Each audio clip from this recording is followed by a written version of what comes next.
Hello students, I hope you like my videos. If you like my videos please like share and subscribe our channel. आज हम लोग class 11th NCERT solution chapter 10 miscellaneous exercise के question number 1 to question number 5 आपके साथ discuss करने जा रहे हैं. देखिए क्वेश्चन नंबर 1 में क्या कहता है, find the value of K of which the line this is parallel to X axis, parallel to Y axis and passing through the origin. देखिए डियर, बहुत ही सिंपल क्वेश्चन है. अगर आपके पास ये लाइन की इक्वेशन गिवन है और ये लाइन अगर पैरेलल टू एक्स एक्सिस है, दैट मीन्स जो लाइन की स्लोप है वो किसके इक्वल है, जीरो के इक्वल. क्योंकि अगर line parallel to X axis होती है तो स्लोप जीरो के इक्वल होती है, और line parallel to Y axis होती है तो स्लोप इन्फिनिटी के इक्वल होती है. और पासिंग थ्रू ओरिजिन जो हमें दे रखा है, तो इसका मतलब ये हुआ कि एक्स और वाई की जगह आप 0,0 रख सकते हैं.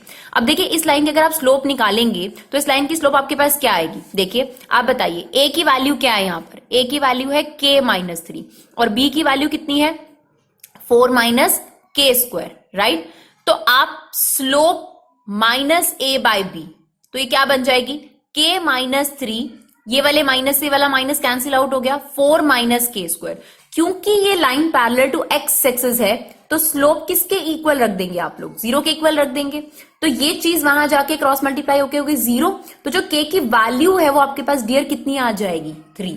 तो इन फर्स्ट केस अगर लाइन आपके पास पैरेलल टू एक्स एक्सिस है तो स्लोप आ गई आपके पास, सॉरी k की वैल्यू आ गई आपके पास 3.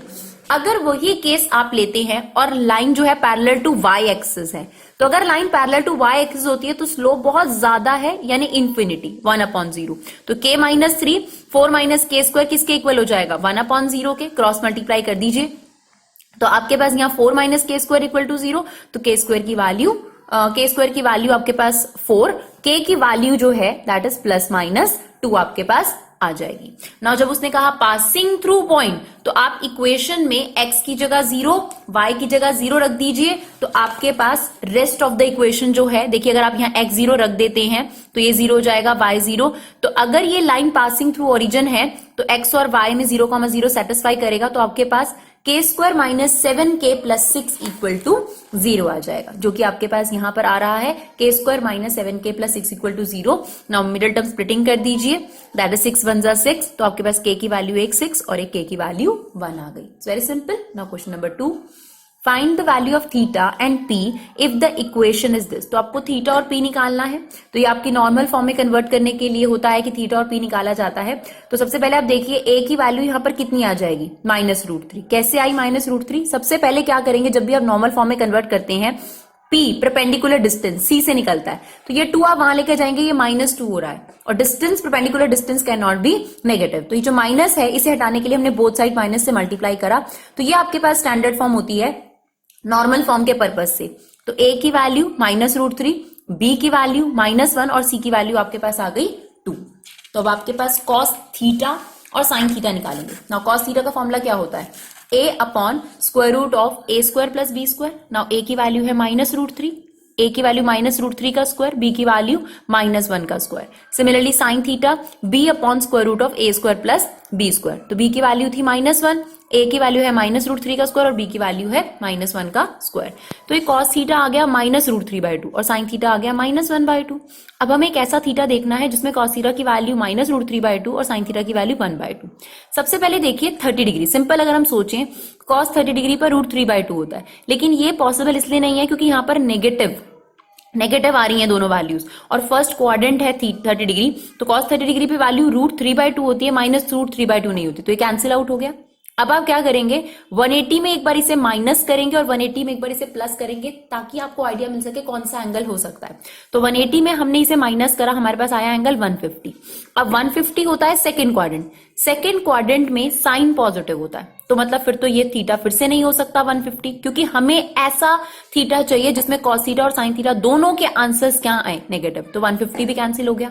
फिर हमने 180 में 30 को ऐड करके एंगल चेक करा, 210. नाउ 210 इज थर्ड क्वाड्रेंट में cos और sin दोनों नेगेटिव होते हैं, राइट.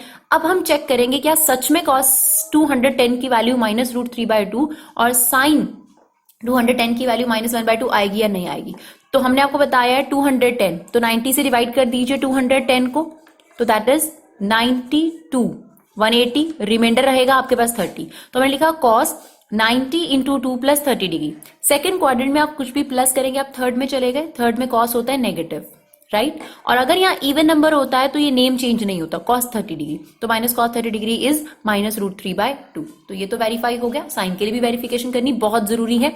साइन 19 × 2 + 30 डिग्री, सेकंड से कुछ भी आपने प्लस करा, आप थर्ड में चले गए, थर्ड में साइन भी नेगेटिव होता है, चेंज नहीं होगा, इवन नंबर है यहाँ मल्टीप्लाई में, साइन 30 डिग्री की वैल्यू -1/2। तो इसका मतलब आपका फाइनल आंसर है थीटा 210 डिग्री, राइट। तो जो आपका ओरिजिनल आंसर हो पहले वो ले लो, फिर 180 में उसे माइनस और प्लस करके देखो, फिर 360 में माइनस और प्लस करके देखो, ऐसा आप कर सकते हैं जिससे आपको आइडिया मिल सके कि कहां तक आपको एंगल ले जाना है।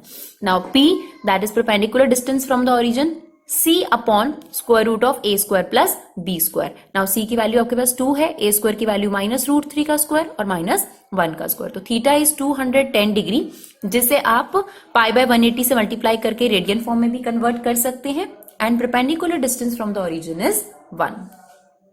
Now find the equations of the line which cuts off intercept on the axis whose sum and product are 1 and -6 respectively। जैसे उसने बोला cuts off intercept on the x-axis, तो इसका मतलब आपके पास जो इक्वेशन है उसकी स्टैंडर्ड फॉर्म होगी x/a + y/b = 1। अब उसने क्या बोला, जो ये इंटरसेप्ट्स हैं उनका प्रोडक्ट और उनका सम आपको दिया जा रहा है। तो आपको सम दिया गया है a + b = 1 और a × b दी गया है -6। तो आपको इक्वेशन बनानी है, उसके लिए आपको ए और बी की वैल्यू निकालनी पड़ेगी।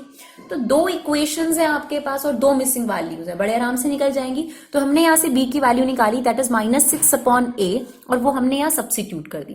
नाउ टेक एन एलसीएम, और उसके बाद आपके पास ये क्वाड्रेटिक बनकर आ जाएगा, दैट इज a² - a - 6 = 0। तो यहाँ से हमने मिडिल टर्म स्प्लिटिंग कर a की वैल्यू निकाली, एक 3i और एक -2i। अब यहाँ रख दीजिए, अगर a की वैल्यू 3 है तो b की वैल्यू -2 है, और अगर a की वैल्यू -2 है तो b की वैल्यू 3 है। तो आपके पास 2 इक्वेशंस बनकर आ जाएंगी इंटरसेप्ट वाली, x/3 y/-2 = 1 and x/-2 + y/3 = 1। Now take an LCM और उसे अपनी स्टैंडर्ड फॉर्म में कन्वर्ट कर दीजिए। तो ये आपके पास इक्वेशन बनकर तैयार हो गई। Now question number 4, what are the points on y axis, what are the point on y axis whose distance from the line is 4 unit. तो कोई पॉइंट है जो y एक्सिस पर है। पहले तो इस लाइन को हम स्टैंडर्ड फॉर्म में कन्वर्ट करेंगे, take an LCM 12। Now this is 4x + 3x, जो 12 एलसीएम होगा वो इक्वल टू के वहां चला जाएगा। तो इक्वेशन बन गई आपके पास 4x + 3y - 12 = 0। पॉइंट का लाइन से डिस्टेंस आपको 4 दे रखा है, और आपके पास a की वैल्यू है 4, b की वैल्यू है 3, c की वैल्यू है -12। पॉइंट जब y एक्सिस पर है तो वो होगा 0, y। तो आपके पास क्या फॉर्मूला होता है एक पॉइंट का, एक लाइन से डिस्टेंस का, that is modulus ax1 + by1 + c upon square root of a² + b²। तो जो लाइन है उससे हमने abc की वैल्यू निकाल ली, और this is your x1 y1। तो डिस्टेंस के फॉर्मूले में रख देते हैं हम लोग, that is ax1 + by1 + c। तो a की वैल्यू आपके पास है a की वैल्यू है आपके पास 4, बट x1 की वैल्यू है 0, x1 की वैल्यू है आपके पास 0, दैट्स वाई a जो है वो 0 हो गया। b की वैल्यू 3 है और y1 की वैल्यू y है, c की वैल्यू -12 है, a की वैल्यू 4 का स्क्वायर, b की वैल्यू 3 का स्क्वायर, और डिस्टेंस आपको दे रखा है 4। नाउ 3y - 12, देखिए स्क्वायर रूट जो है वो पॉजिटिव ही होता है, तो उसका हमने √25 का 5 बाहर निकाल लिया। अब यहाँ मॉडुलस लगा है, ये 5 इससे मल्टीप्लाई कर दीजिए, दैट इज 20। अब देखिए अगर वेरिएबल मॉडुलस पर लगा हो, कांस्टेंट हो तो हमें पता है कि नेगेटिव है तो पॉजिटिव करना है, पॉजिटिव है तो लेना है। लेकिन अगर वेरिएबल पर हो तो वेरिएबल के 2 आंसर्स हो सकते थे ऐसे केस में। तो इसलिए जब ये मॉडुलस हटाया जाता है तो सामने वाली टर्म पर उसका इफेक्ट ये होता है कि प्लस माइनस लग जाता है। तो इसलिए हमने जैसे ही मॉडुलस हटाया यहाँ पर हमने प्लस माइनस लिख दिया। नाउ एक बार इसे 20 के इक्वल और एक बार इसे -20 के इक्वल इक्वेट कीजिए, और आपके पास y की 2 वैल्यूज आ रही हैं, दैट इज 32/3 और -8/3। इसका मतलब वो जो पॉइंट था y एक्सिस वाला वो आपका हो गया 0,32/3, either 0, -8/3। I hope it's clear. Now the question number 5,